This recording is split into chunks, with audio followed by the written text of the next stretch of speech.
자, 마지막 한 시간을 말씀을 이제 더 나누는데 자료를 가지고 이어서 말씀을 나눕니다.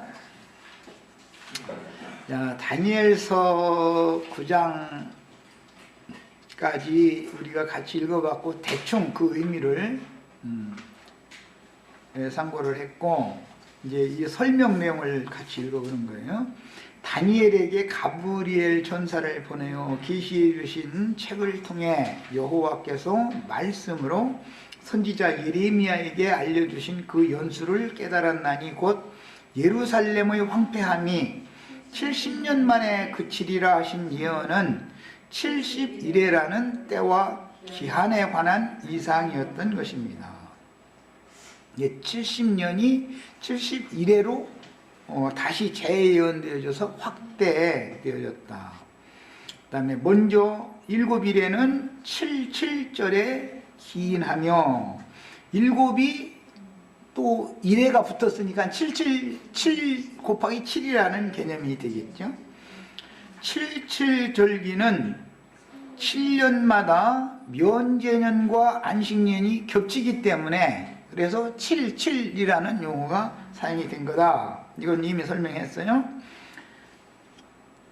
그 면제년과 안식년이 7년마다 겹치는 절기법에 의한 것이고 77절이라고 하는 절기는 오순절 또는 초막절이라고도 그러는데 오순절에 이어서 바로 초막절로 이어지기 때문에 오순절이라고 그러는데 이것은 50년 만에 한 번씩 돌아오는 신년 율법으로 정해졌었던 것에 근거하는 거예요. 그 다음에 예수님이 이 세상에 오시면 신년을 가지고 오신 것이죠.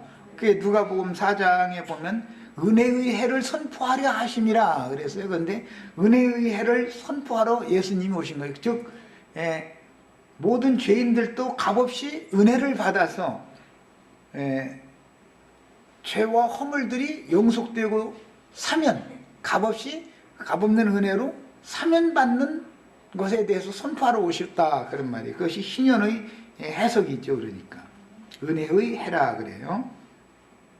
그 다음에 신년이니 모든 빚이 완전하게 탕감되는 해이며 구속하신 이스라엘 모든 백성들에게 단체적으로, 여기는 단체적으로 굉장히 중요해요. 신년에는 개인적으로 탕감받는 게 아니죠. 외국에 나가 있을지라도 하늘 이 끝에서 땅 저 끝까지 어디에 흩음을 당해 있을지라도 신년이 되면 자기 고향으로 다 값없이 누구나 다 돌아가는 거예요. 이스라엘 사람이라면 단체적으로 돌아가는 거예요. 단체적으로 모든 고난의 눈물과 아픔들이 사라지고 안식이 오는 은혜의 해를 신년이라고 그래요. 인간의 죄악과 허물들은 하나님의 보호와 공급에서 끊어지고 해와 여러 가지 뜨거운 기운에 의한 고통을 당하며 이것은 하나님의 보호와 공급에서 끊어지면 세상에는 큰 환난, 흉년이 오니까 당연히 고난을 당할 수밖에 없죠. 인생이 육신으로 이 세상에 산다는 것 자체가 당연히 그런 고난을 짊어지게 돼 있는 거예요. 그것은 죄인이 누구나 당하는 것이다 이 말이에요. 땅에서 유리하는 저주가 임하는 원인이 되었으므로 모든 죄들에서 사면을 받아야만 안식이 오는 것입니다. 그러니까 면제를 받아야 안식이 오는 것이죠. 그래서 면제년과 안식년이 겹쳐지는 것을 77절이다 이렇게 말을 했던 거다 하는 거예요. 저주가 임했던 인간 세상에 안식을 주러 오실 메시아는 예언을 응하게 하려고 인간의 모습으로 오셔서 자기 백성들에게 주신 율법을 완전케 하려고 율법에 의하여 정죄받고 유대인의 우리의 법에 의하면 저는 반드시 죽을 자다 이렇게 정죄를 그들의 법대로 한 것이죠. 빌라도가 말하는 이방인의 법으로도 죽일 사람이 아니었잖아요. 그런데 유대인의 율법에 의하면 죽을 자단 말이야. 왜? 참남된 말을 했다 이거예요. 인자가 하나님의 보좌 우편에 앉은 것과 하늘 구름을 타고 오는 것을 너희가 보리라. 그 말을 했기 때문에 대제사장이 옷을 쫙 찢어가면서 무슨 증인이 더 필요하냐? 우리가 참남된 말을 하는 말을 들었다. 이게 본인에게서 증언을 우리가 직접 들었는데 무슨 증인도 이제 필요 없다. 저는 마땅히 죽을 자다 하고 정죄를 딱 한 것이죠. 그래서 죽는 거예요. 야, 그러니까 이제 예수님이 그랬었던 것처럼 두 증인들이 무적행에서 올라온 짐승에 의해서 죽임을 당할 때 기독교의 법에 의해서 정죄받고 죽는 거죠. 증인들이 죽는 거는 세상 법에 의하면은 죽을 사람이 죽일 죄가 없는 거예요. 예를 들어서 내가 무슨 뭐 세상에서 강도질을 하겠어, 무슨 김정은이 찬양을 하겠어, 그게 죽일 일이 없죠. 그냥 정직하게 열심히 살던 사람인데 단순히 사회를 너무 혼란케 하는 사람인 거예요. 말하자면 기독교인들이 볼 때는 이단자인 거예요. 이 사람을 죽이지 않으면 밀란을 일으킬 우려가 있으니까, 밀란을 일으키면은 머리 아프잖아요. 지금 요즘에 우리나라에 그냥 밀란이 일어나니까 얼마나 골치 아픈 일이 벌어져요. 그게 밀란이 일어나는 것보다는 저 하나 죽이는 게 낫죠. 그런 방식으로 죽이는 거예요, 늘. 그래서 너희 회당에 데려가서 매질도 하고 덜어는 죽이리라, 이렇게 하신 말씀이 응하는 거죠. 자, 그 다음에 저주가 임했던 인간 세상에 안식을 주러 오실 메시아는 예언을 응하게 하려고 인간 모습으로 오셔서 자기 백성들에게 주신 율법을 완전케 하려고 율법에 의하여 정죄받고 죽임을 당했다가 사흘 만에 죽임당하신 지 사흘 만에 무덤에서 부활하여 지휘자들에게 오셔서 40일의 고난과 시험 기간을 지휘자들과 함께 보내시죠. 맨 먼저는 사탄에게 시험을 받기 위해서 광야로 성령에 의해서 몰려가지고 40일 동안 금식을 하는 환난을 먼저 시험 당하는 기간을 예수님 혼자 당하시죠. 사역을 시작하시기 전에. 그러나 이제 제자들이 사역을 이어받아서 해야 되니까 제자들도 시험을 이기신 예수님과 함께 그런 마귀의 시험과 고난을 함께 당해야 되니까 제자들과 함께 부활하셔서 다시 오신 주님이 40일 동안을 함께 지내셨던 것이죠. 그 40일이라는 과정을 거치지 않은 사람은 사역에 임할 수 없는 거예요. 그러니까 그래서 40일의 고난과 시험 기간을 지휘자들과 함께 다시 보낸 후에 감람산에서 승천하셨다가 오순절에는 신년을 성취하러 그 영으로 오셨어요. 오순절 이후로 그 영께서 다시 복음을 전파하셨으며 주님의 목적대로 이 세상에는 주님의 새 몸인 육신의 몸이 무너졌으니까, 육신 성전이 무너졌으니까 신령한 새 성전을 세워야죠.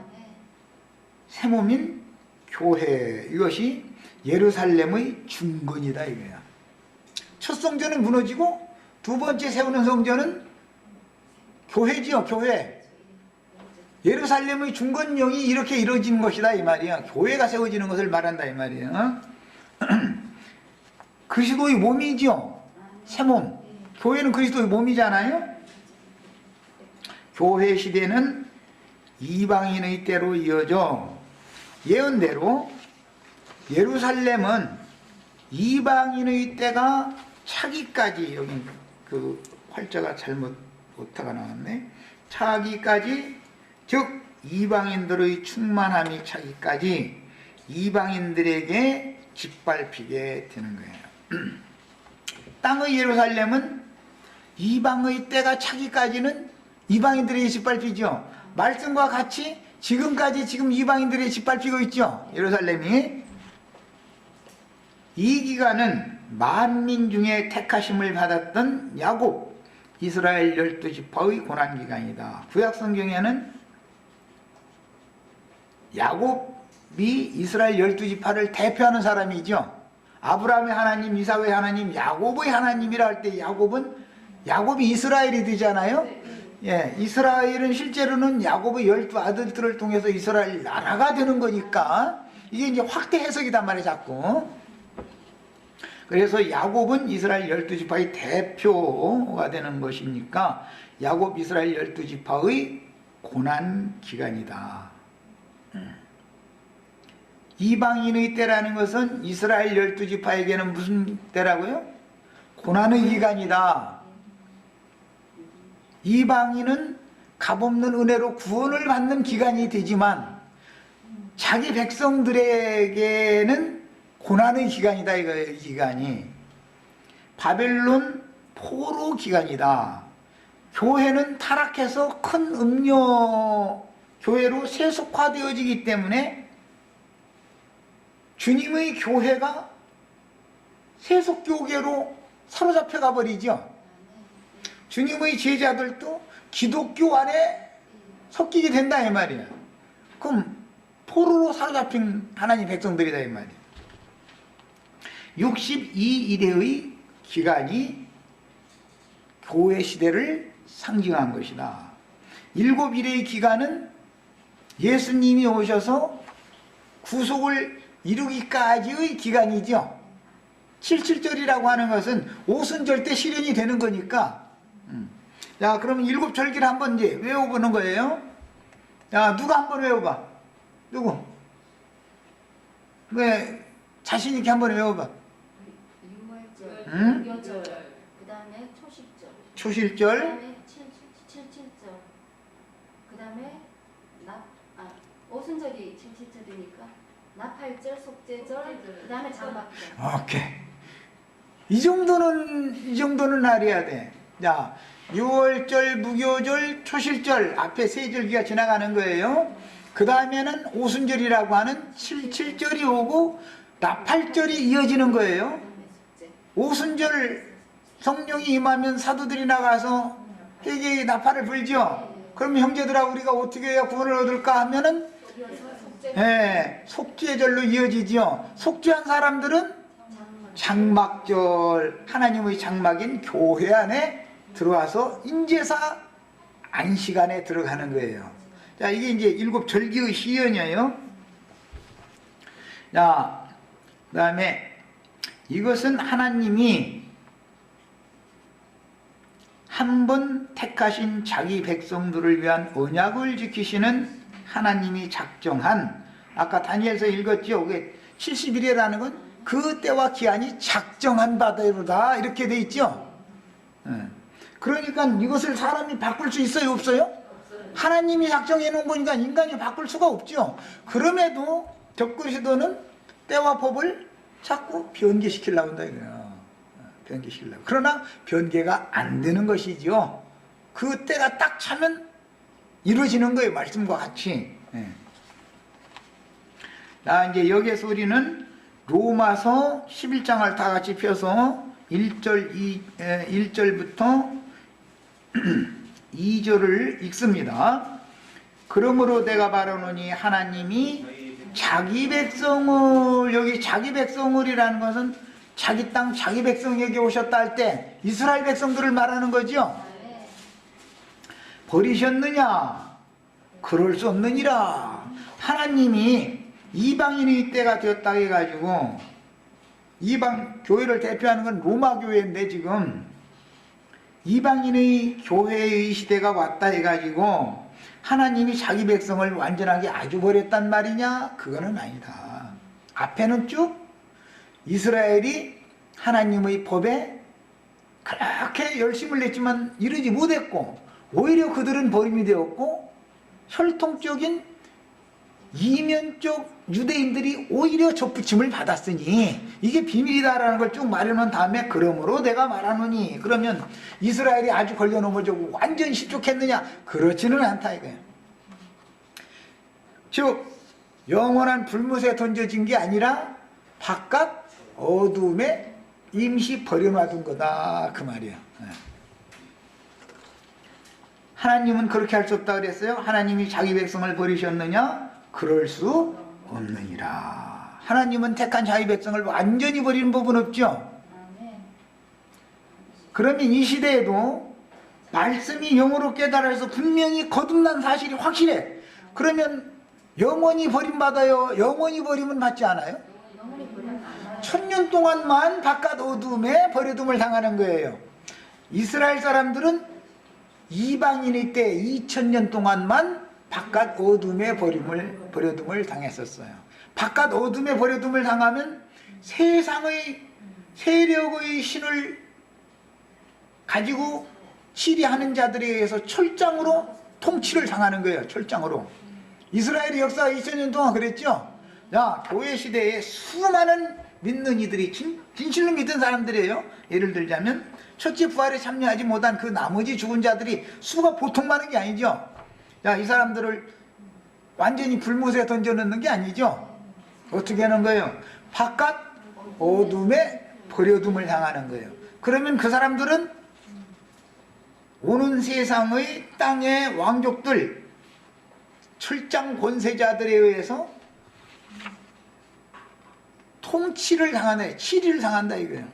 그러나 하늘의 참 장막, 하늘의 새 예루살렘이 오는 세상에 내려와서 양무리 장막이 되어지면 그 장막 안에 들어온 양무리는 거기서 위로를 받고 모든 눈물도 닦아주신다 그랬죠.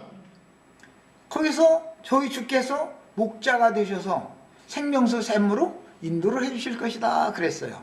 우리가 지금 세상에 있지만 육신적으로는 세상에서 철장 통치를 당할지라도 우리 영혼은 교회 안에서 지금 위로와 격려와 안식을 누리고 있는 것이죠. 주님이 우리 목자가 되셔가지고 지금 말씀으로 이렇게 인도를 해주시잖아요. 이런 이치가 오는 천년 왕국에서 반복되는데, 이방인의 때는 이방인들이 값없는 은혜로 구원을 받는 때고, 오는 천년 왕국에서는 이스라엘 12지파가 또 값없는 은혜로 접붙임을 받는 때다 그 말이에요. 자, 이번에는 로마서 11장 12절로 15절을 읽습니다. 그러므로 내가 말하노니 그들이 넘어지기까지 실족하였느냐. 아주 버림받은 거는 아닌데 실족은 했어. 넘어졌죠. 그런데 아주 넘어진 건 아니다 지금 얘기하는 거예요. 그럴 수 없느니라. 하나님의 택한 백성은 이렇게 무지막지하게 버리는 것은 아니다 그 말이에요.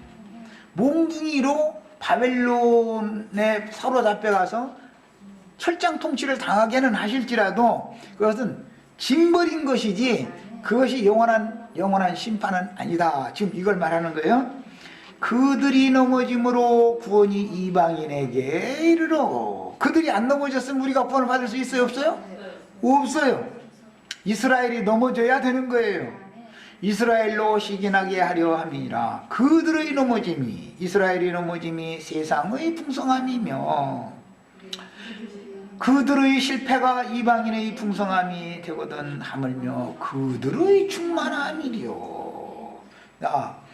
아직은 그들이 충만히 채워지지 않았지만 이스라엘 12지파가 12,000씩에 14만 4천은 그들은 넘어져 있는, 지금 현재는 그들이 넘어져 있는 중이 충만히 채워진 상태가 아니죠.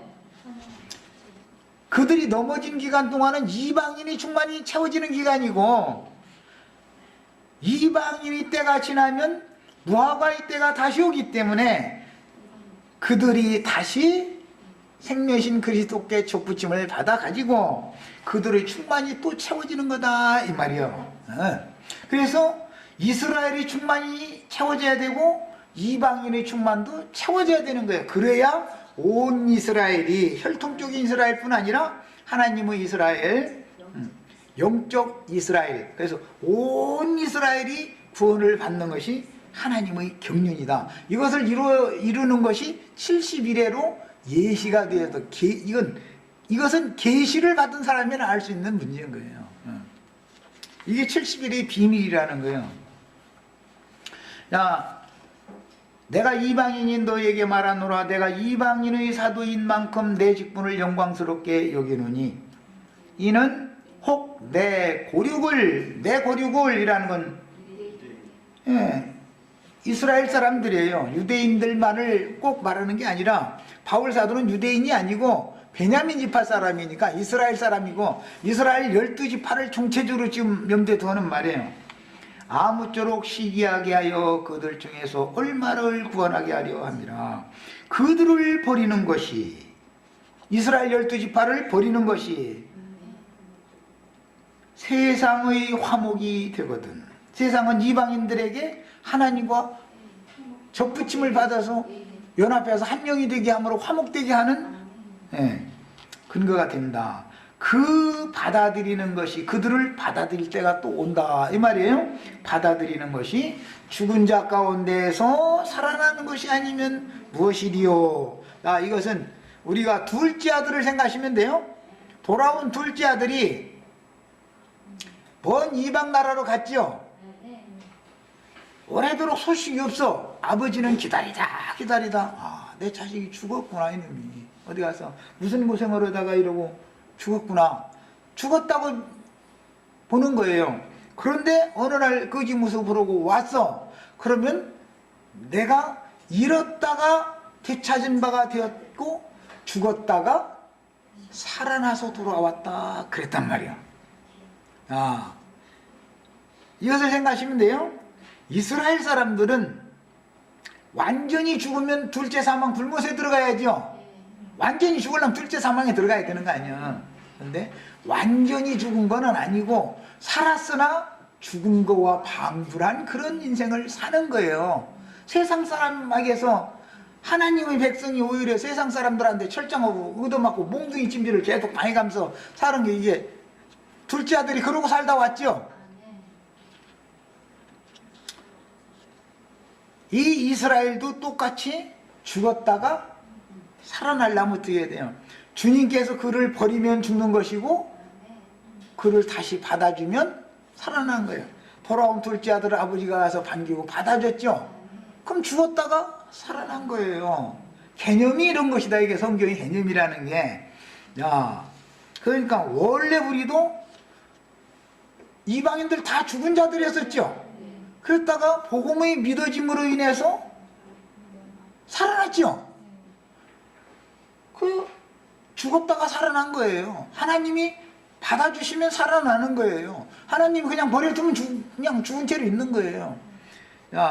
이 생을 떠나기까지 하나님의 받으심이 되지 못하면 어떻게 돼요? 영원히 살 수 없죠. 둘째 사망으로 들어가는 거예요.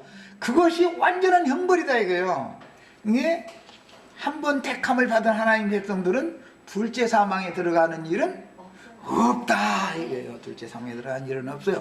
바벨론에 아시리아에 사로잡혀가서 몽둥이 찜질을 당하고라도 눈물을 흘리면서 돌아오면 살아나는 거예요. 그런데 다 돌아오는 것이 아닌 게 이제 문제지요. 문제는 아주 적은 수만 돌아오는 거예요. 이제 여기에서부터 그러면 너희한테만 가야 구원이냐, 이제 이 말을 안 들을 수가 없어. 왜? 아무리 돌아오라고 해도 끝내 돌아오지 않는 자들은 그냥 바벨론에 그냥 남아있어. 아시리아에 그냥 남아있어. 예루살렘과 본토로 돌아오지를 않아. 그러면 겉으로 볼 때는 똑같이 이스라엘 사람들이지만 하나님의 관점으로 보면 그들은 완전하게 버림받은 자들이다. 이게 돌아오라 할 때 돌아온 자들만 죽었다가 살아난 자들이다. 이런 개념이야. 이게 바깥 어둠에 쫓겨나는 것과 둘째 사망 불못에 들어가는 것의 차이인 거예요. 성경이 말하는 의도를 정확하게 하셔야 돼요. 자, 그 다음에 이제 25절로 29절을 읽어보겠습니다. 25절부터 이스라엘은 온 나무가 같은 나무에서 나왔던 가지들이기 때문에 다른 나무 가지였던 이방인들을 포도나무에다 접붙이는 것보다 무화과나무, 원 무화과나무 나무 가지들을 잘라냈다가 종자는 똑같은 종자니까 동질은 수술을 해서 갖다 붙이는 것도 부작용이 되려고 쉽게 치료받고 잘 되죠. 그래서 아버지나 할아버지 치료를 하기 위해서 필요하다 하면은 아내나 남편 것은 주고받고 헐레할 수가 없죠. 자식이나 손자 거는 되는데 왜 그래요? 종자가 같은 종자니까. 예?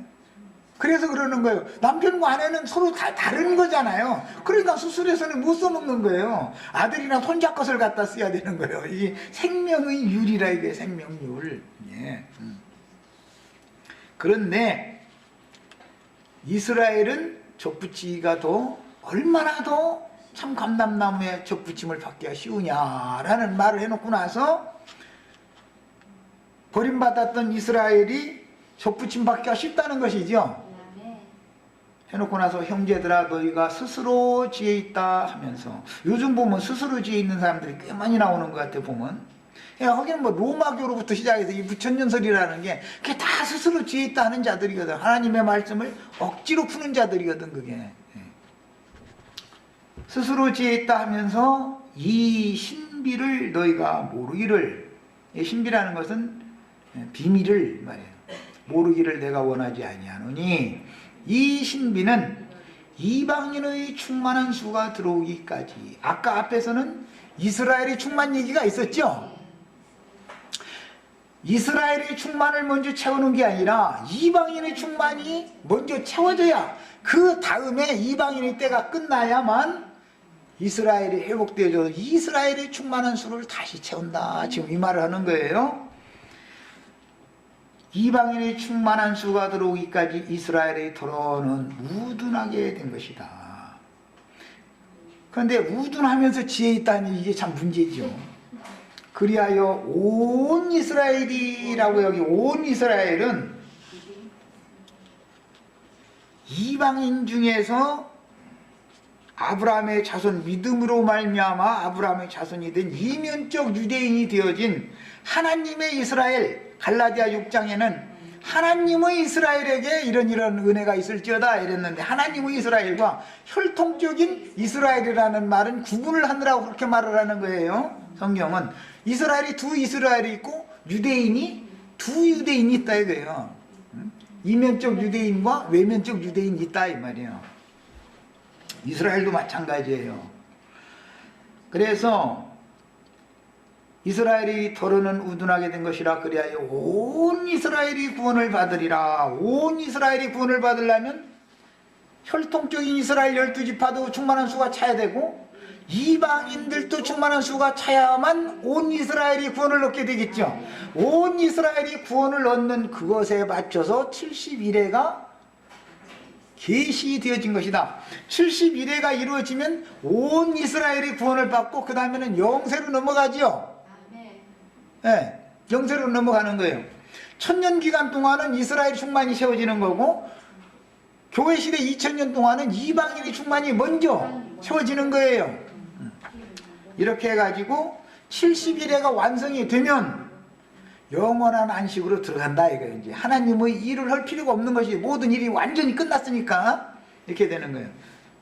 아까 내가 이제 신약에서는 하루를 1000년으로, 구약에서는 하루를 1년으로 확대 해석했는데 신약에서는 하루를 1000년, 하나님의 하루는 인간 나라의 1000년이에요. 이렇게 확대 해석하는 거예요. 그러다 보니 창세기 7일이라고 하는 것은 7000년으로서 완성이 되죠. 교회 시대 끝까지는 6000년이에요. 구약 시대 4000년, 교회 시대 것은 합치면 6000년이단 말이야.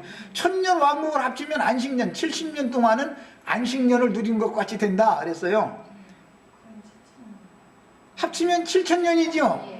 7000년이라는 것이 딱 끝나면 영원으로 다시 돌아간다 이거예요. 영원 전에 하나님의 마음에 풍고했던 선하시고 부신 뜻이 7000년을 돌아서 영원으로 다시 만난다 말이에요. 그러면 영원한 하나님의 나라가 이루어지는 거예요. 이게 성경에 나오는 71회의 이상이다 이 말이에요. 자, 그 다음에 그렇게 되면 이스라엘의 구원을 위해서 이방인의 충만이 채워지면 어떻게 됐냐? 기록된 바 구원자가 어디에서 온다? 시온에서 온다. 그러니까 이스라엘이 구원의 충만한 수가 차도 시온산에 올라간 14만 4천이 채워져야 되겠죠. 어린 양이 서 계신 시온산에 올라간 14만 4천이 채워져야 그 시온에서 야곱의 죄를, 이스라엘 12지파의 죄를 없이 하려고 주님이 다시 오겠죠. 오는 세상에서. 야, 구원자가 어디서 온다? 시온에서 오사. 이것이 하늘의 시온산. 너희가 이른 곳은 하늘의 시온산과 예루살렘과 천만천사와 장자들의 총회 교회 모임과, 거기에 이미 이르른 사람들은 이미 하늘에 거하는 자들이기 때문에 이 생을 떠나도 이미 그곳에 있는 사람들이죠.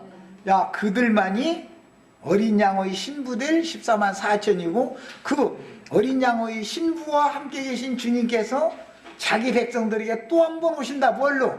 살려주는 영, 오순절 성령이 이번에는 이방인들에게 부어지는 게 아니라 이스라엘, 회복될 이스라엘에게 또 한 번 부어진다 이거예요. 그게 하나님의 경륜이요, 이것이. 77절은 그러니까 반드시 또 오죠. 오순절이라는 것은 모든 죄인들이 죄사함을 값없이 받는 것이죠. 그래서 영원한 기업인 그리스도께로 돌아가는 거예요. 안식을 주러 오신 안식이신 주님 안으로 들어가는 거예요. 모든 죄빚을 탕감받은 사람들은 다 들어갈 자격이 있는 거예요. 이 일이 2000년이라고 하는 교회 시대 끝에 또 한 번 죄사함이 있다 이 말이에요. 또 한 번. 그때는 누구를 위한 죄사함이에요? 야곱 족속을 위한 죄사함이다 이렇게 돼 있죠. 자, 읽어나갑니다. 이제 구원자가 시온에서 오사 야곱에게서 경건하지 않은 것을 돌이키겠고 회개시켜준다 이거예요. 회개를 맘대로 할 수 있어요, 없어요? 통회하는 영을 부어주셔야 되는 거예요. 그래서 야곱 족속을 자신들이 불경했던 지난 2000년 동안 바깥 어둠에 쫓겨나서 고통받았던 이런 것들을 돌이켜가면서 깨달아야 회개를 하는 거니까 경건하지 않은 것을 돌이키시겠고 돌이키게 해준다 그 말이에요. 내가 그들의 죄를 없이 할 때 시온에서 오신 구원자 메시아께서 그들의 죄를이라는 건 야곱의 죄를 없이 해준다 이거예요. 그러니까 일곱 일의 신년이 교회 시대의 시작이 한 번 있고 천년왕국의 시작이 또 한 번 있다 그 말이죠. 지금 내가 뭔 얘기인지 아시겠어요? 교회 시대의 시작에 희년이 한 번 이루어졌어요. 그런데 그 희년은 이방인들을 위한 희년이 되고 말았어요. 그러나 천년왕국의 시작을 위해서 교회 추수를 마감한 후에 천년왕국의 시작을 위해서 시온에서 메시아가 구원자가 다시 오셔가지고 이번에는 이방인들을 회개시켜주는 게 아니라 야곱 족속을 회개시킨다 이거예요. 그래가지고 그들의 죄를 없이 한다 이거예요. 그들의 죄를. 이방인들이 회개하고 돌이켰을 때 지난날의 모든 죄를 없이 해줬죠. 죄악이 다 영속되었죠. 이런 것과 똑같은 이 일이 천년왕국의 시작에 반복된다 그 말이에요. 이게 성경 예언이에요. 내가 그들의 죄를 없이 할 때 그들에게 이루어질 내 언약이 이것이라. 이것은 모두 사람의 어떠함에 의한 것이 아니라 하나님의 약속을 그분이 이루는 것이다 이 말이야. 나는 이방인도 구원하고 내 백성인 택한 백성인 이스라엘도 나는 구원해서 온 이스라엘이 구원을 찬양하는 그 새 세계, 영원한 세계를 내가 결국은 이뤄놓고 나야 말겠다. 이것이 창세기 시작에서부터 계시록 끝까지 하나님의 약속이다 이게. 하나님이 한번 약속하시면 하나님은 시간할 수 있어요, 없어요? 없어요. 인간이 어떻고 말고는 상관없어요. 그렇다고 해가지고 뭐 우리 형제 자매님들 가서 뭐 괜히 남 미워하고 막 도둑질하고 그러고 살라는 걸 말하는 게 아니에요. 그건 그렇게 하는 것이 좋으면 하세요. 가서 뭐 나는 그거 하지 말라고 내가 한다고, 내가 하지 말라고 한다고 헐놈이 않을 거예요. 헐년이 않을 거예요. 그건 뭐 다 소용없는 소리요. 난 율법 가르치는 사람이 아니에요. 하나님의 일방적인 약속 때문에 노아에게 하나님이 오셔서 하나님이 약속하시지 내 언약이라고 그러지 네 언약이라는 말은 없죠. 아브라함에게 하나님이 오셔서 일방적으로 약속하시는 것이지 아브라함이 뭐 나 본토 친척 떠날 테니까 뭐 가나안 땅을 지어버려 주세요. 여기 약속 좀 해주세요. 그렇게 해서 약속이 체결이 되는 게 아니에요. 하나님의 일방적인 약속이다. 그래서 이방인이 약속에 따라서 구원을 얻는 때가 있고 이스라엘이 약속에 따라서 구원을 얻는 때가 정해져 있는 거. 이것이 때와 기한이 아까 다니엘서 우리가 읽었죠? 하나님께서 작정하셨다. 이것을 뭘로? 70일에로 계시를 해놨다 이 말이에요. 자, 복음으로 하면 그들이 너희로 말미암아 원수된 자요, 택하심으로 하면 조상들로 말미암아 사랑을 입은 자라. 하나님의 은사와 부르심에는 후회하심이 없느니라. 너희가 전에 하나님께 순종하지 아니하더니 이스라엘이 순종하지 아니함으로 이제 긍휼을 입은 것과 같이 이제는 이 사람들이 순종하지 않았다가 회개하는 용을 보여주시면 돌이키시겠고, 돌이켜 주시면 그들도 회개하고 다 돌아올 수 있고 그들이 훨씬 더 접붙이기가 쉽다는 거예요. 이게 하나님의 경륜이에요. 이런 모든 비밀의 내용들이 70일에로 계시가 되어져 있는 거예요. 그래서 계시록 할 때 우리 특히 7장 할 때 내가 14만 4천은 두 번 나온다. 7장의 14만 4천은 지파별로 14만 4천이고 14장 14만 4천은 지파 구분 없이 어린 양에 서 계신 시온산에 그냥 올라간 자들이다. 우리는 값없이, 우리는 무슨 지파가 없어요. 이방인들은. 그렇지만 하늘의 시온산에 이른 자들이 우리들이다 이거예요. 여기에서 이 충만의 수가 채워지면 시온에서 메시아가 자기 백성들에게로 오셔서 그들의 불경건에 대해서 돌이켜 주시겠고 그랬어요. 그냥 하나님이 돌이켜 주셔야 사람 회개가 되는 것이지, 나 막 회개합니다, 막 회개하시온다 해서 회개하는 건 가짜예요, 가짜. 그런 회개는 하나님이 회개를 시켜 주셔야 되는 거예요. 통회하는 영을 보여주셔야 돼. 그리고 나서 회개하면 그들의 죄를 사면하심으로, 탕감해 주심으로 죄를 없이 할 때, 하나님이 죄를 없이 하시면 다시는 기억을 하지 않는, 완전히 없어지는 거예요. 그런 사면을 일러서 70번씩 7번씩 70번이다 이렇게 표현을 했어요. 그래서 그게 71회지요. 7번씩 70번 하면 71회잖아요 70 곱하기 7이 되는 거잖아요. 그것은 완전한 대속이다 이거. 예. 완전히 이제 영속된다. 영원히 속량받는 것이지. 예? 자, 영속이라는 말을 잘 이해를 하셔야 돼요. 한 번 구원을 얻었으면 영원한 구원이죠. 영속받았어야 돼요. 우리 형제 자매님들. 비록 징벌을 받을지라도 말이야, 비록 징벌을 받을지라도, 세상에서 혹독한 시험과 징벌을 당할지라도 하나님께서 나를 그분의 말씀으로 낳아가지고 하나님의 자녀로 낳았으면 그 전에 구속이라고 하는 것은 영속을 받았다. 그 지난 날이 모든 죄는 다시는 기억하지 않는다는 약속에 따라서 된 것이다 이거예요. 그러니까 영속받았죠. 영속이 되어져 있는 사람이기 때문에 영원히 버릴 수는 없지요. 당연히 하나님은 영원한 분이니까. 예, 중간에 이런 점에서는 내 아들임에도 불구하고 마음에 안 들어. 그러면 어떻게 해요? 자기 자식은 몽둥이 찜질할 수 있죠. 남의 자식하고 내 자식하고 예를 들어서 뭐 서로가 뭐 누가 잘못했는지는 모르지만 하여튼 찌그러지게 싸움이 붙었어. 그러면 딱 불러다 놓고 남의 자식 뺨때기를 먼저 때려야 돼요. 내 자식을 딱 데려가지고서 내 자식을 먼저 혼내야 맞아요. 남의 자식 때리는 사람은 부모 싸움하자는 뜻이지 그거는. 이제 걔가 그랬을지라도 막 변명하면 너는 이렇게 했어야 되지 않냐 이래가면서 혼내죠. 그럼 혼나는 놈은 그놈이 나한테 이렇게 했으니까 내가 할 수 없이 싸웠다 해서 변명을 했는데도 내 변명을 받아주는 것이 아니라 그럴지라도 너는 결국 싸우면 안 되는 거다 이렇게 하니까 얘는 내 엄마가 내 아빠가 이거 막 나를 오히려 걔보다 더 사랑 안 하는 것 같은데 사실은 더 사랑하는 것이죠. 예. 이런 이치가 하나님 아버지 맘이다 이거예요. 자, 이제는 자료로 들어갑니다. 이제 빨리빨리 해서 마치겠습니다. 이거 다 이 시간 맞춰야 되는데. 그 영으로 오신 예수님이 사도들을 파송하여 전도 사명을 위임하신 것은 구약시대의 고레스의 칙령으로 예루살렘을 중건하라는 명을 내린 것을 실현하는 것이다.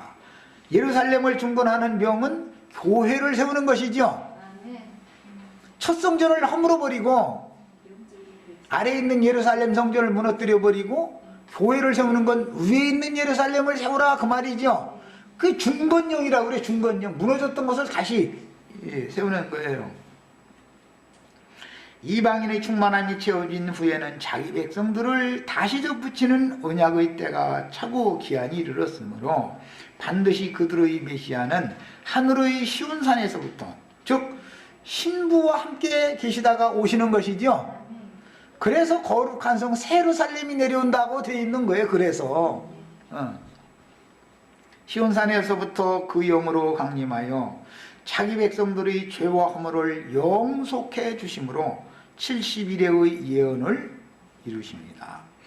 70번씩 7번까지 용서하는 완전한 용서를 받는 거예요. 이제 영속이라고 그래요. 이것을 교회 시대의 시작에 77절이 시연되었듯이 교회 추수가 마무리되는 마지막 한 일의 때에, 즉 이방인의 충만함이 차는 마지막 추수기에는 반드시 흩었던 자기 백성들을 불러 모아 기름을 다시 부어주심으로, 기름 부음을 받는 것이 성령을 받는 것이죠.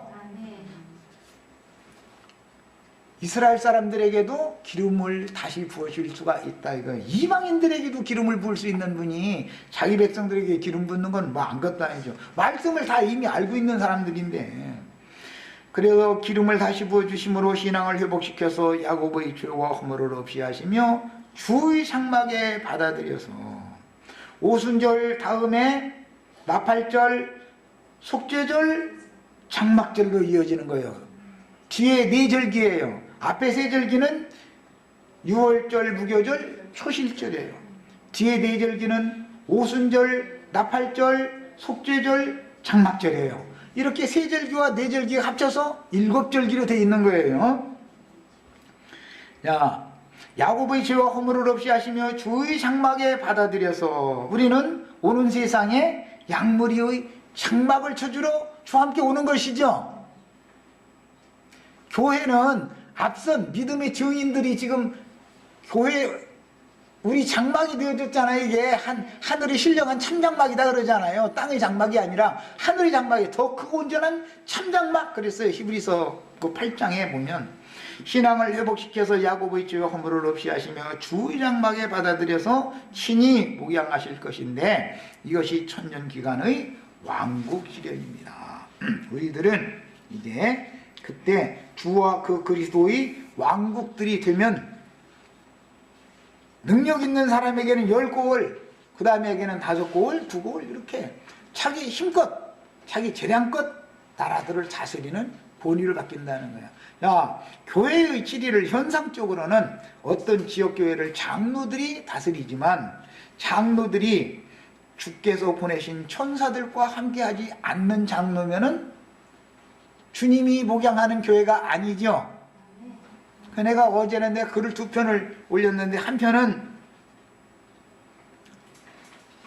뭐 긴 얘기하면 그러니까 엘리야 때도 엘리사 때도 예수님 때도 사도들도 다 천사들과 함께 했죠. 베드로 감옥에 갇혔을 때 천사가 가서 풀려나오고 바울도 그랬고 다 그랬잖아요. 항상 하나님이 보낸 천사들과 함께 한다는 것을 믿으셔야 돼. 계시록이라는 것도 육신적으로는 요한이 밤무섬에 지금 갇혀있는 중이에요. 그럼에도 불구하고 하나님께서 그 천사들을 보내어 요한에게 요한에게 보내어 이 모든 계시 말씀들을 기록하게 한 거예요. 천사들이 계시를 해줬으니까 요한이 알지. 하나님의 마음에 감춘 것을 어떻게 알겠어? 70일에 쭉 했으면은 나도관이라는 사람이 머리 좋아서 성경을 알겠어요?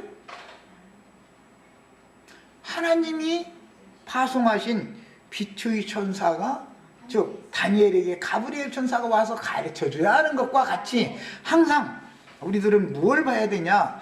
누구의 가르침을 받을 때는 그 그가 하나님이 보낸 사자 천사와 그 영과 동행하는 사람인 줄을 봐야 된다 이거야. 천사의 수중을 받는 사람이 그는 그야말로 하나님의 보낸 사자가 될 수가 있는 것이고, 사탄도 천사는 어둠의 천사 세계도 있어서 사탄도 그 사자들을 보내기 때문에 이제 듣는 사람들이 판단을 해야 되는 필요가 생기는 거예요. 이제 가르침을 받을 때. 사르밧 과부집에서는 들을 귀가, 과부집에 있는 사람들만 들을 귀가 있었고, 똑같은 흉년을 만났어도 나머지는 들을 귀가 없었던 거예요. 그러니까 사르밧 과부집은 많지만 그 한 과부집에만 번영을 받았다. 이제 여기까지 나가면 그럼 너희한테 가야만 구원이요. 이제 이 말을 당연히 듣게 돼 있어요. 두려우시지 마세요. 두려우실 필요 없어요. 우리 형제 자매님들에게는 이 말씀이 받아들여지면 되는 것이고, 다른 어떤 곳에는 또 어떤 사자를, 천사들과 함께하는 어떤 사자를 세워서 어떤 양을 누구에게 맡겨서 목양을 하실 거예요. 그건 우리가 관여할 바가 아니에요. 아무리 기근이 와도 실천인을 하나님이 이것저것에 다 보존하고 계세요. 엘리야 혼자만 있는 줄 알았지만 그렇지는 않은 거예요.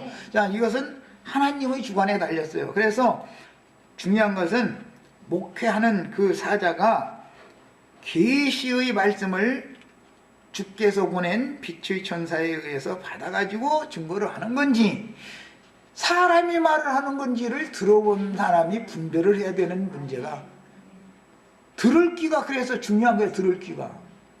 말하는 사람의 사명도 중요하지만 듣는 사람의 귀도 중요한 거예요. 또 눈도 중요해요. 눈도. 마음도 중요해요. 깨달아져야 되니까. 이게 다 맞아 들어가야 되겠어요.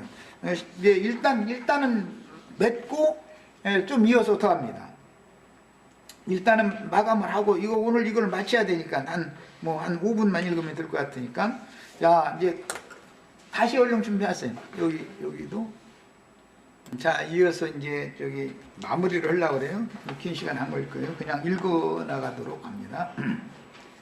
허물이 마치며 죄악이 영속되는 안식년의 시련은 77절기의 신년 곧 오순절 이후에는 반드시, 오순절이 지나면은 나팔절이 와요. 나팔절이 오면 속죄절이 오고, 속죄절이 오면 최후로 장막절. 그래서 최후로는 오순절 이후에는 반드시 장막절로 연결되게 돼 있다.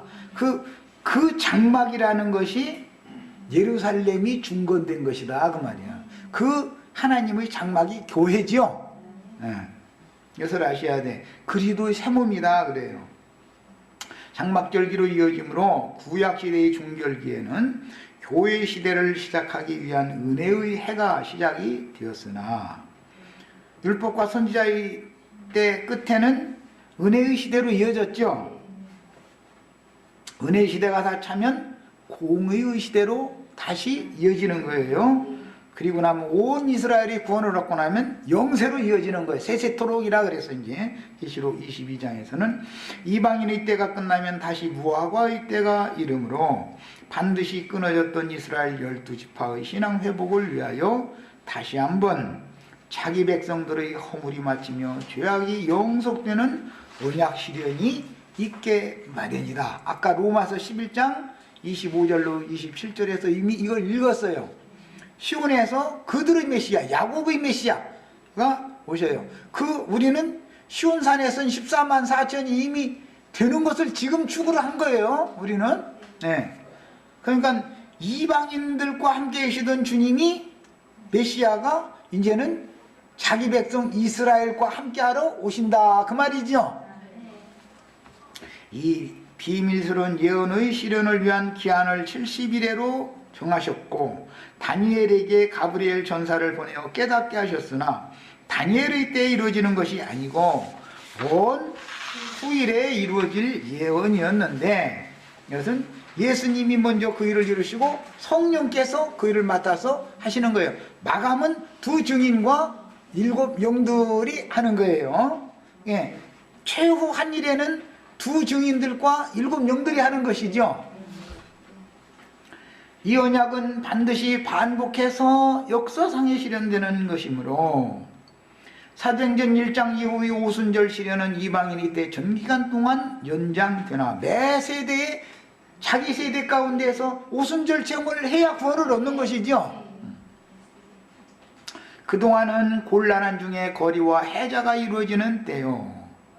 왜? 사탄이 주님의 교회를 사로잡아 버리고 큰 음력교회 짐승의 몸을 세워 그리스도의 몸을 무너뜨리고, 양쪽에서 주님은 주님의 몸을 세우는 건축자들을 얻으셔야 되고 마귀는 짐승의 몸을 세우는 건축자들을 얻어야 되는 것이죠. 그래서 양쪽에서 사자들을 파송하기 때문에 당연히 2000년 동안 이것은 곤란한 중에 거리와 해자가 이루어지는 영적 전쟁이 끊임없이 이루어지는 것이다 이거예요.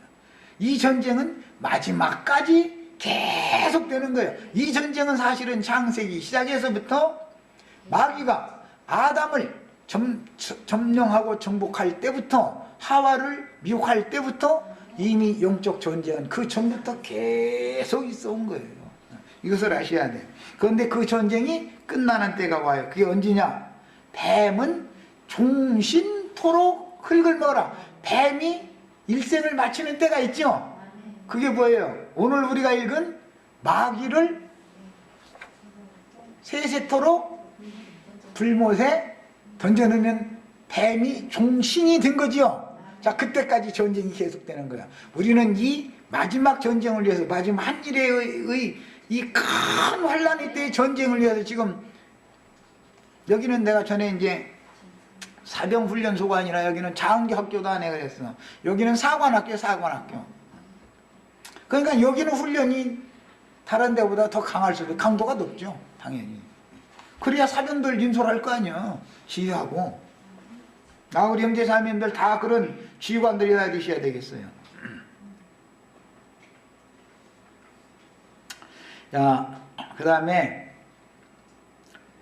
오순절의 시련은 이방인이 때 전기간 동안 연장되나 그동안 곤란한 중에 거리와 해자가 이루어지는 때요. 주님의 교회는 큰 음녀라 하는 큰 성 바벨론 곧 사탄 무리의 회개에 사로잡히는 포로기이지만,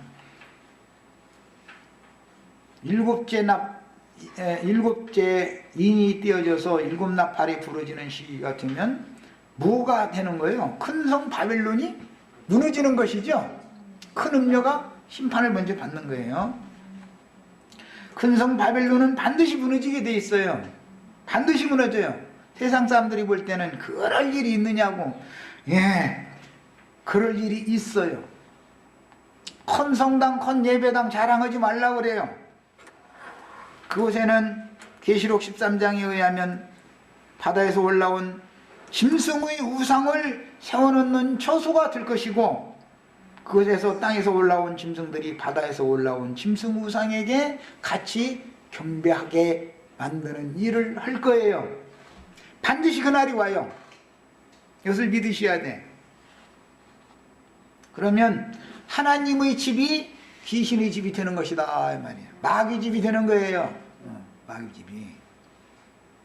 세상 주관자, 세상 권세자를 위해서, 세상 나라의 평안을 위해서, 세상 나라의 안전과 발전을 위해서 기도하는, 귀신을 위하여, 마귀를 위하여 기도하는 집으로 변질되어 버린다. 그래서 베델이었지만 벳아웬이 된다. 반드시 그날이 와요.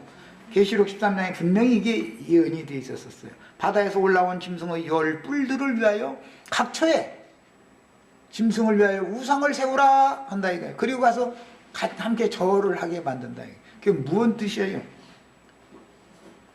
큰 예배당, 큰 성당이라고 자랑하는 곳마다 전부, 거기가 전부 이 세상 적그리스도들을 위해서 기도하는 집으로 변질되는 때가 온다 그 말이에요.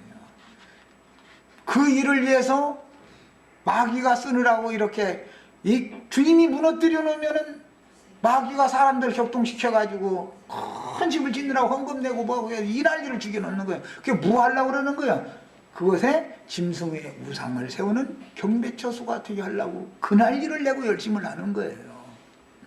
이제 이 얘기하면은 우리 교회 말이야, 강대상이, 거룩한 강대상에 짐승무상을 위해서 기도하겠냐고. 않을 것 같으죠. 내가 보기엔 지금도 다 하고 앉았고, 대통령을 위해서, 국회의원들을 위해서, 장관들을 위해서, 38선을 지키는 병사들을 위해서, 수출력군들을 위해서 기도하는데 다 세상 나라를 위해서 하는 기도지, 주님의 나라와 주님의 의를 위해서 하는 기도는 난 아니라고 보고 있어요. 지금도 그러고 있는데, 현상적으로 실제로 적그리스도들이 멸망에 가증한 것이 하나님의 성전에 우상으로 세워져 가지고 자기를 그 신이라, 내가 신이다 하는 때가 온다는 것을 믿으셔야 되겠어요. 그들은 세력의 신을 믿는 사람들이지 진리의 성령을 믿는 사람들이 아니에요. 세상의 권세, 세상 신을 믿는 사람들이에요. 이것을 꼭 아셔야 돼요. 그런 일이 어디가 있겠느냐고. 천만의 말씀이요. 이미 우상의 집으로 다 변질되어져 있는 집들도 다 우리 눈에 다 보이고 있죠 지금. 안 되기는 왜 안 돼? 하나님 말씀인데. 무너지는 날이 반드시 오게 돼 있어요. 로마서 11장 25절 이하에서 하나님께 감추어진 신비를 예언하셨는데, 이사야 59장 20절로 21절과 시편 14편 7절, 53편 6절 등을 겹쳐 인용하여 경륜적으로 그리스도께서 끊심을 당했던 야곱 이스라엘 12지파를 위하여 그들의 메시아께서는 시온에서 그들에게로 오셔서 그들의 불경을 돌이키게 해주시고 그들의 죄를 없이 하실 때, 그 일이 이루어지고 나면 온 이스라엘의 구원을 위해서 이스라엘의 충만이 채워지고 이방의 충만이 채워지면 온 이스라엘이 구원을 얻게 되리라고 이미 예언이 되어져 있어요. 그런데 야곱, 즉 혈통적인 이스라엘은 이방의 은혜로 구원을 받는 동안에는 어떻게 됐었다고요? 바깥 어둠에 버려둠을 당했었어요. 이방인들은 이미 죽었다가 살리심을 받았어요. 이방인 중에 구원 얻은 충만한 수가 차기까지는 하나님께서 자기 백성들을 일시적으로 넘어지도록 버려두셨어요. 그래서 바깥 어둠에 버려둠을 당한 상태로 해서, 그 다음에 세력의 신을 받은 용에게, 세력의 신은 용이 주는 거니까, 은혜의 하나님, 진리의 하나님, 그 신은 참 하나님 종을 주게 해서 그 종들에게 주는 거고, 그래서 세력의 신에게 권세를 맡은 그 사람들에게 철장으로 몽둥이 찜질을 2000년 동안 당해왔어요. 70일의 주된 목적과 내용은 그들의 허물이 마치고 죄악은 영속됨으로 무거운 빚을 탕감받고, 안식년인 면제년이라는 빚을 탕감받는 것을 말하는 거예요. 안식처에 들어가서 모든 수고일들을 끝내고 쉬는 것인데, 우리는 개인적인 오순절 체험도 당연히 중요하지만 하나님께서 때와 기한을 정해두신 70일의 시연이 얼마나 중요한 문제인지를 깨달아서 나의 신앙 체험은 하나님의 경륜에 맞추어져야 한다. 내가 뭐가 어떻게 뭔 사람이 되고 부처님 가운데 도막이 되고 할 수만 있으면 다 하세요. 다 좋은 거. 왜냐하면 육체의 연습도 약간의 육은 있는 거니까, 경건 생활에. 그러나 무엇을 하든 하나님의 마음에 때와 기한을 작정해 두시고 그분이 행하시는 행정에 맞춰져야 되는 것이다 이 말이에요. 1000년 전의 사람일 것 같으면 그 시대에 맞는 구원을 받아야 되는 것이죠. 지금 이 시대에는 이 시대에 증거되는 말씀에 따라서 구원을 받아야 되는 거예요. 그게 하나님의 경륜이요 이것이. 왜? 7일을 한꺼번에 여는 게 아니라 순차적으로 열기 때문에 그러는 거예요. 주의 사랑하심을 받은 모든 지체들에게 동일한 계시가 열리고 이상으로 받아서 하늘의 시온산과 예루살렘과 천만 천사와 장자들의 총회 모임에 이른 후사들의 교회 생활을 실행하여, 이 사람들은 아시아에 있는 7교회에서 다 나온 사람들이죠. 아시아에 있는 7교회 그대로 남아있으면 큰 성 바벨론 그대로 남아있는 자들이죠. 주의 백성들은 어떻게 될 거예요? 거기서 나와야 돼요. 그런데도 끝내 안 나와. 그럼 어떻게 돼요? 바깥 어두운데 쫓겨나서 거룩한 성 예루살렘에 들어가는 권세가 없다 이거예요. 이 사람들은 첫째 부활로 일어나지 못한다 이거예요. 그 나머지 죽은 자들이나 될 수 있다 이 말이에요. 이래서는 안 되겠죠. 자, 오늘날까지 70일의 계시가 닫혀서 하나님께서 정하신 때와 법을 변개하려는 적그리스도들이 많이 나타났는데 배세대에 나타났었어요. 적그리스도들은 뭐 꼭 비단 오늘날만 있는 건 아니죠. 그런데 하나님의 말씀이 많이 열리는 만큼 적그리스도들에게도 더 많은 말씀을 가지고 나타나기 때문에 미혹되기가 더 쉽지요. 시대가 끝으로 갈수록 말씀이 많이 열리는 시대에는 적그리스도도 고단수로 올 수밖에 없는 것이에요. 오늘날도 여전히 적그리스도들은 하나님이 정하신 70일의 시련의 때와 기한을 변개하려고 발악을 하므로 밝은 눈과 귀로 하늘의 계시를 받아서 믿음으로 취하는 은혜의 기름 부음을 받아 그릇을 채워서 각자의 등불이 꺼지지 말고, 등불이 꺼진다는 건 나의 심령이 영적으로 죽는다 그 말이에요. 함께 신랑을 맞아 혼인에 들어가기를 바랍니다. 여기서 중요한 것은 함께예요. 마태복음 25장 그 한 절 빨리 찾아 읽어보겠습니다. 열처녀 비유, 열처녀가 혼자 들어갔다고 돼 있는지 함께 들어갔다고 돼 있는지 그거 한번 확인시키려고 그래요.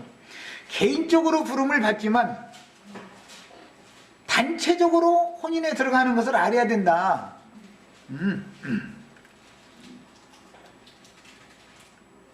10절 읽겠습니다. 그들이 사러 간 사이에 신랑이 오므로 준비하였던 자들은 각각 들어갔다 함께 혼인잔치에 들어가고 문은 닫힌지라. 이것이 뭐죠? 계시록 14장에서 흰 구름 위에 앉으신 이께서 이한낫을 땅에 휘둘러서 곡식들을 한꺼번에 싹 거둬들였다 그 말이에요. 이게 여기서는 단체적인 거예요. 그러니까 성경에는 개인적인 부르심이 있고 개인적인 빼내심이 있지만 반드시 교회로, 주의 몸된 교회로 함께 건축되어져 가지고서 주님께 대배감을 받는 이야기를 하는 것이지 개인적으로 뭐가 되는 걸 말하는 게 아니다라는 걸 알아야 돼요. 내가 지금 강조한 말을 잘 하셔야 돼요.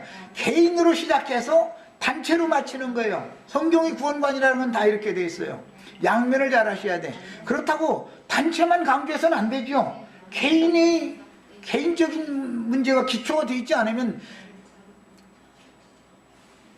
죄들을 돌이켜 주심을 받고 죄악들이 영속된 사실은 각자의 체험인데 이런 체험을 가진 사람들은 여러 상황과 정황들을 거쳐서 주님을 만나는 것이기 때문에 교회로 모여야만 서로 연락하고 상합해서 그리스도의 몸을 건축을 해가지고 몸이 즉 신부가 휴거되는 것을 기독교식으로 휴거, 신부가 데려감을 받아야 된다 이거. 신부의 성으로 데려감을 함께 받는 거예요. 다섯 처녀는 함께 들어가는 거예요. 단체적이에요. 이것을 꼭 아셔야 되겠어요. 자, 이제 여기까지 해서 마칩니다.